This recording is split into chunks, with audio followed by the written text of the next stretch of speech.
up, y'all. So I'm not even going to lie. This case has bothered me since the first time I heard about it. How does a 25-year-old graduate student disappear? His car ends up about 70 miles away in the woods, and days later his body is found in a river. And after all of that, we're still asking what really happened to Jelani Day.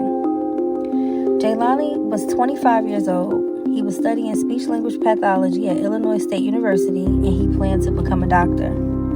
Then on August 24th, 2021, Jelani disappeared.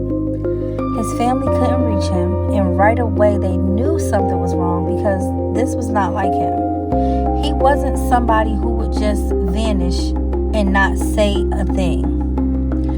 2 days later, his car was found near Peru, Illinois, not in a parking lot, not on the side of the road.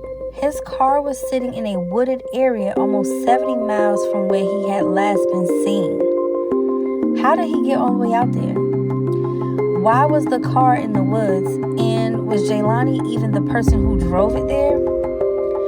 Then on September 4th, authorities found a body in the Illinois River about 3 miles from where Jelani's car had been located. Weeks later, that body was identified as Jelani. The coroner ruled his cause of death as a drowning, but here's the part people need to pay attention to. The manner of death was ruled undetermined.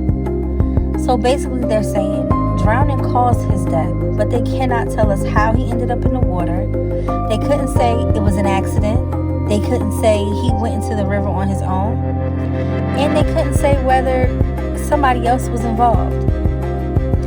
Now, questions did come about of how the scene was handled, how the evidence was processed, and whether everything was investigated the way it should have been. One major concern involved Jelani's shoes.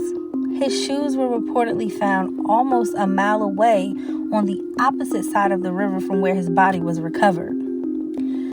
There were also reports about shoe prints near the area where his body was found. So whose prints were those? Did they belong to Jelani? Did they belong to somebody else? And was that ever fully explained? Because you cannot tell people there is nothing suspicious while basic questions are still hanging over the case. Now let me be clear. Nobody has been charged in connection with Jelani Day's death, and authorities have not ruled it a homicide. But his family has continued pushing for a deeper investigation, and civil rights attorney Ben Crump later became involved. How did Jelani get nearly 70 miles away from school? Why was his car left in the woods? How did he get from the car to the river? Why was his shoes found so far away? And what happened during the final hours of his life? Until somebody can answer those questions, people are going to keep talking about this case. And honestly, they should. Justice for Jelani Day.